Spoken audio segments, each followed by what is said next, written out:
అనుకోకుండా ఆదివారం ప్రార్థనకి వెళ్తాను, ఇదిగో కానుకిస్తాను, దశంభాగం ఇస్తాను అనుకుంటే పొరపాటే. జాగ్రత్త లేకపోతే వాగ్దానం ఉన్నా, ప్రార్థనకి వెళ్ళినా, కానుకిచ్చినా, దశంభాగం ఇచ్చినా, బాగా ఆరాధన చేయగలిగిన కృపలన్నీ నీకున్నా జాగ్రత్త లేకపోతే పడిపోయే ప్రమాదం ఉంది. ఎవరు? ఎంతటి బలాజ్యులైనా. ఇందాక చదివాం కదా, అయ్యో బలాజ్యులు పడిపోయారంట. మరి నీవు నేను బలాజ్యులమేనా? అంత బలం మనకేడుందండి? అంటే రక్షించబడిన ప్రతి బిడ్డ బలవంతుడే. యేసు రక్తములో కడుగబడిన ప్రతి బిడ్డ బలవంతుడే. నేను బలహీనుడను అని అనవద్దు. నువ్వు ఎప్పుడు బలహీనుడవో అప్పుడే బలవంతుడు. ప్రభు అప్పుడు నిన్ను బలపరుస్తాడు. కనుక ఇక్కడ బలహీనులు ఎవరు లేరు, అందరమే బలవంతులమే. స్తోత్రం చెప్పండి. బలహీనమైన మాటలు మాట్లాడతారు. మన దేవుడు బలమైన దేవుడు. మన దేవుడు రాజులకు రాజు. ఆయన చేయలేని పని లేదు. ఆయనకి మనం వారసులు. కనుక మనందరం బలవంతులు. అయితే బలవంతులమైన మనం కూడా పడిపోయే ప్రమాదం ఉంది. అలా పడిపోయిన 3 భక్తులను నేను చూపిస్తా. వారు చేసిన తప్పులు మన జీవితంలో రాకుండా మనం కూడా జాగ్రత్త పడాలి. స్తోత్రం, హల్లెలూయా. మొదటి వ్యక్తి ఎవరు అంటే, మాస్టర్ గారు సంసోన్ అంటున్నాడు, నాకు వినబడింది. అంటే సేవకులకంట చెవులు ఎలా ఉంటాయి? మాము చెవులు లాగా ఉంటాయంట. కళ్ళు పాదరసాలలాగా ఉంటాయంట. ఏదైనా కనబడింది మాకు. ఏదైనా ఏం చూడలేదని అనుకోవద్దు, అన్నీ చూస్తాము. ఇన్ని వేల మంది ఉన్నా ఎవరు నిద్రపోతున్నారు, ఎవరు పడుతున్నారు, ఎవరు పక్కనకి వెళుతున్నారు, ఎవరు ఎటు చూస్తున్నారు అన్నీ వస్తాయి, కానీ చెప్పం. స్తోత్రం, హల్లెలూయా. రైట్. 2వ సమూయేలు గ్రంథం, క్షమించాలి, న్యాయాధిపతుల గ్రంథం 16వ అధ్యాయం 21, 22 వచనాలు. అప్పుడు ఫిలిష్తీయులు అతన్ని పట్టుకొని అతని కన్నులను ఓడదీసి గాజాకు అతన్ని తీసుకుని వచ్చి ఇత్తడి సంఖ్యల చేత అతని బంధించిరి. అతడు బందీగృహంలో తిరగలి విసురువాడాయను.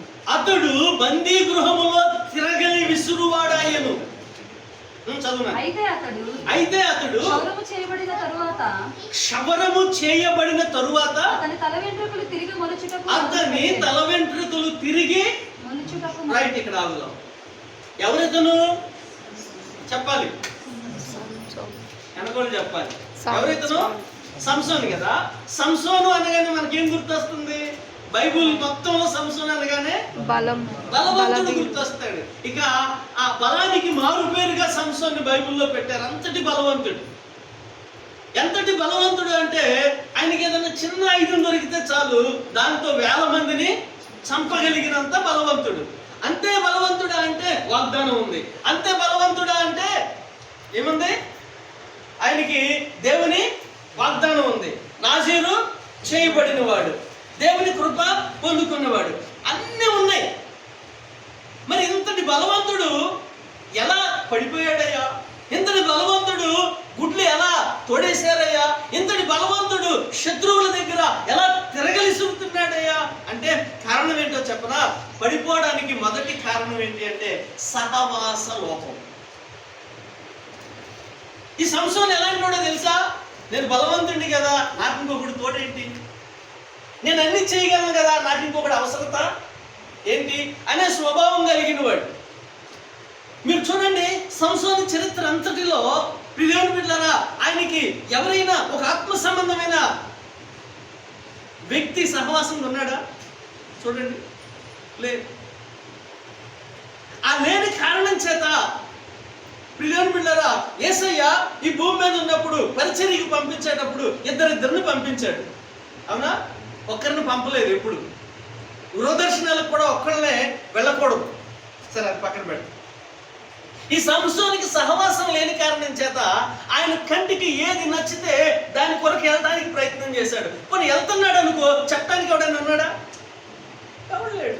సో ఆయన ఏమనుకుంటున్నాడు? నేను చేసేదే రైటు. రెండోది ఏమవుతుంది అంటే, వెళ్ళిన చోట సంసోనికి ఏమొస్తుంది? చోట విక్టరీనే. అది మంచి విషయంలోను చెడు విషయంలోను అన్ని విషయాల్లో గెలుస్తున్నాడు కనుక నేను చేసే ప్రతిదీ రైటే అంటున్నాడు.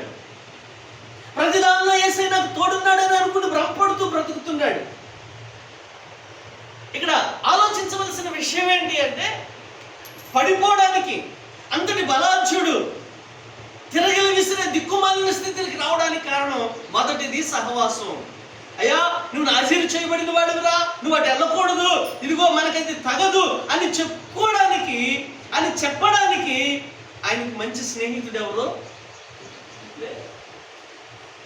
మధ్యాహ్నం ఆలోచించండి, నీ జీవితంలో కూడా సహవాసం అనేది చాలా ముఖ్యం. ఇంగ్లీష్లో ఒక సామెత ఉంటుంది, మీకు తెలుసా? ఏంటది?